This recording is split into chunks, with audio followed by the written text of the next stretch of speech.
Cando alguén cree tan firmemente no que está a facer, pode chegar a convencerte, claro. Por que non? Ao final, a historia está chea de valeiros.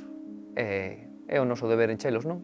Os historiadores coñecemos unha parte moi pequena do que aconteceu. Realmente somos informados solamente do que nos contan os documentos daquela época.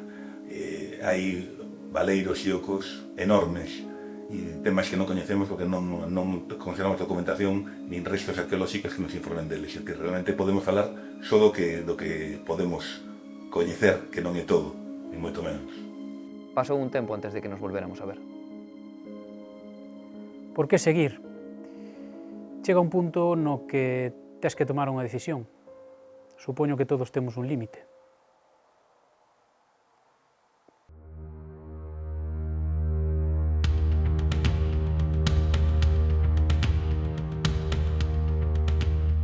Víctor, se queres seguir adiante coa investigación, a clave é o Carballiño.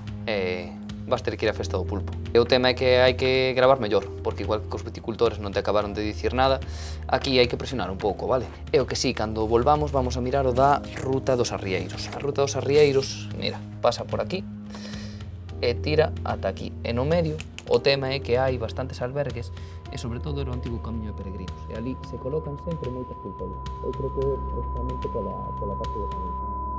Seguir a descripción que temos aquí, o que temos que facer é encontrar a parte romana. Víctor.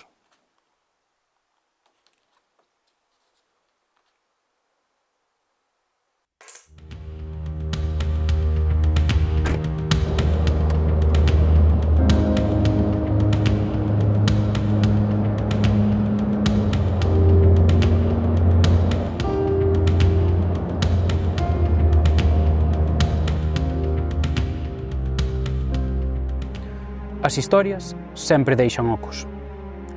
Hai silencios que contan tanto como os feitos. E é neses ocos onde medran as lendas. Non sei que buscaba exactamente meu avó, pero canto máis leo a súa libreta, máis sinto que non era só por curiosidade. Era unha forma de pertencer. E se queres pertencer a un lugar, primeiro tes que camiñalo.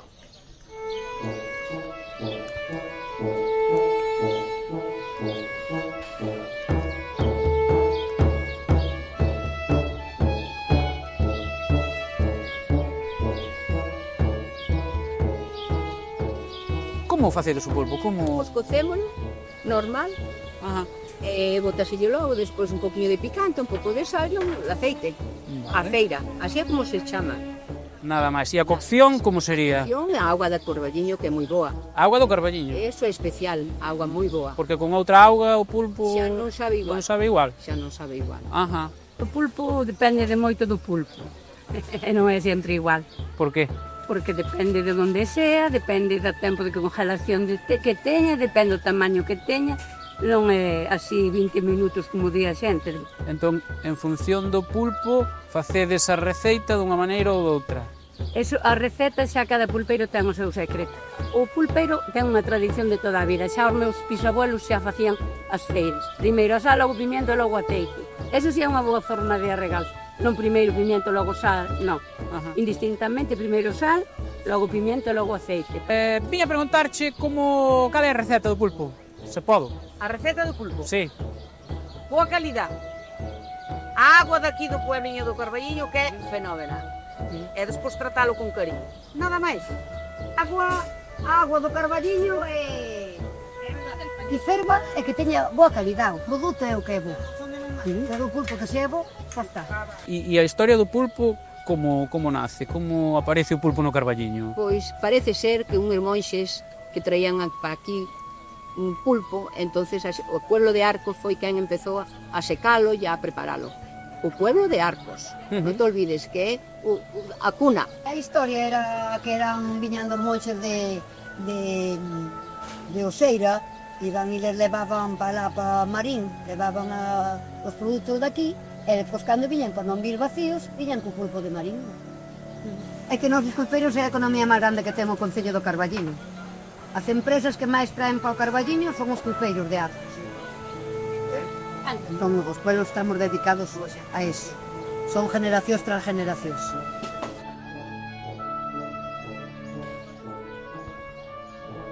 Que dirías ti que fai tan especial o pulpo? Porque eu encontrei un documento de fai varios séculos que di que hai algo que fai este alimento moi especial, que é algo que non se ve a simple vista. Non hai secreto ningún. Todo lle poñemos dedicámoslle tempo a los inventores. E facémolo con moito humor e gusta a nosa profesión. E nada máis.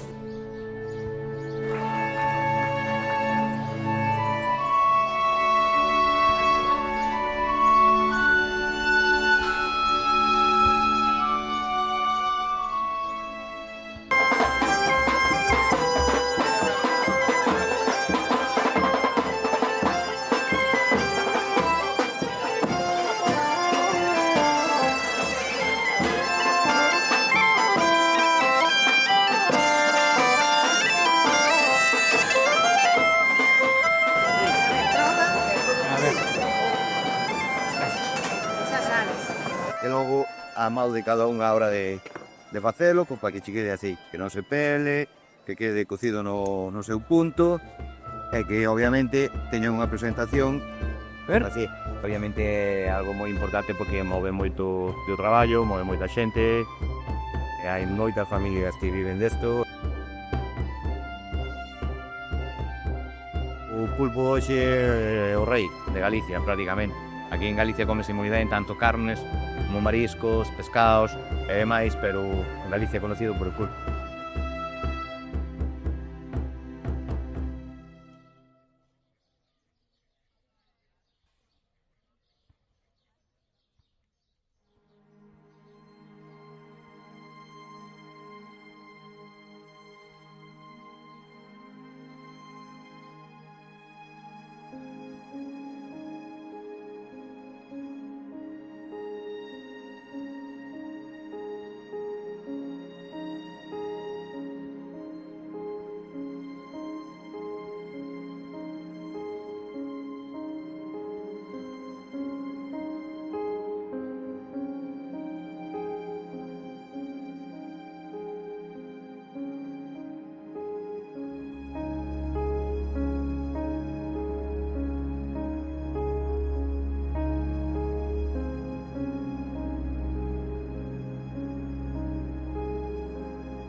Levo media vida percorrendo o camiño dos arrieiros. De Marín a Ribadavia, de Arcos a Cea. Sigo as sendas que outros debuxaron antes, con ferraduras e pactos antigos. E cada vez que parto da costa cos carros cargados, hai unha promesa que me acompaña, que o polvo chegará enteiro e que o lume saberá espertalo.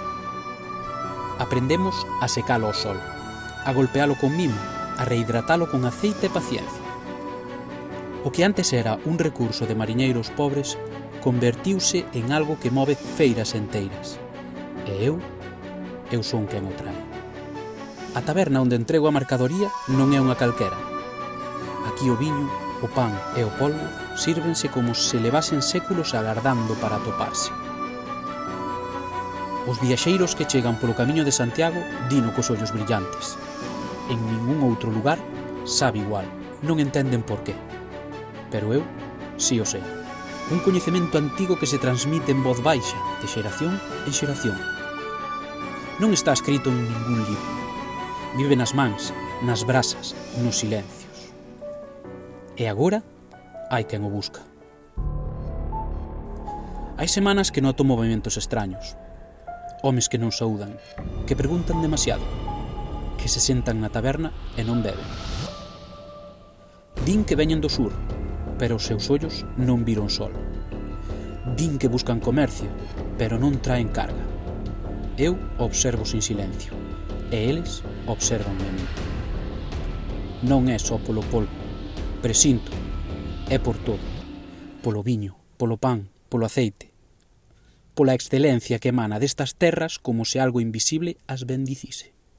O outro día, ao descargar na taberna, a dona díxome en voz baixa: non deixes que o leven, o que non se ve é máis forte do que pensa.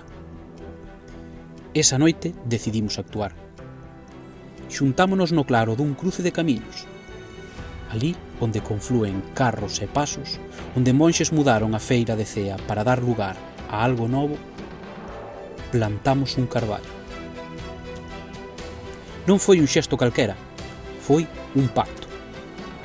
O carballo medra a modo, pero firme, bota raíces profundas, garda nos seus anéis a memoria da terra, e esa árbore será testemunha e guardián.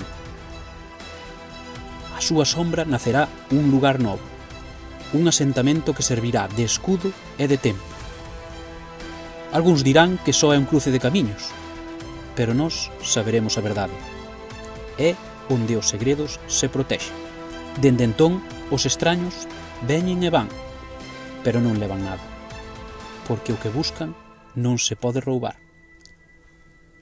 Hérdase. Ese camiño continúa. Eu seguirei con el mentras teña forzas. Pero sei que, cando chegue o momento, outros tomarán o relevo. Aquí, nesta terra, o misterio xa botou raíces.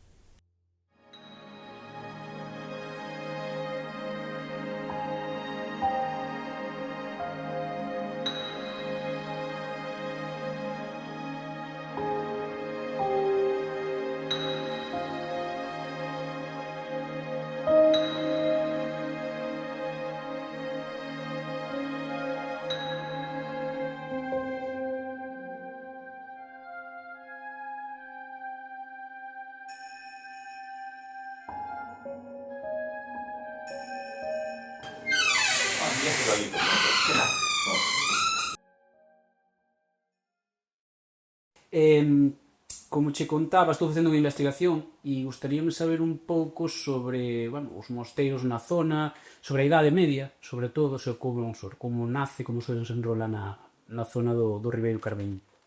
A ver, os mosteiros son esenciais para o coñecemento da nosa Idade Media en toda Galicia.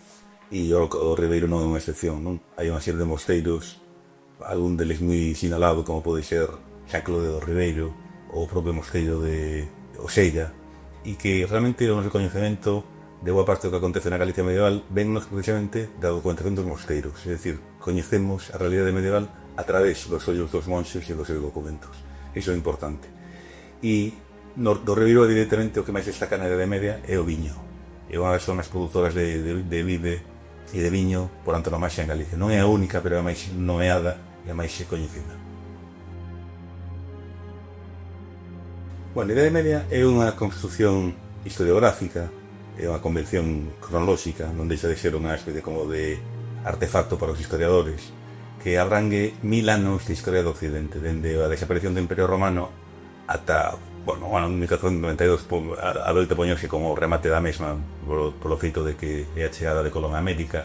Neses 1000 anos, como podes imaginar, suceden cousas ben distintas en función do tempo, do espacio e da situación.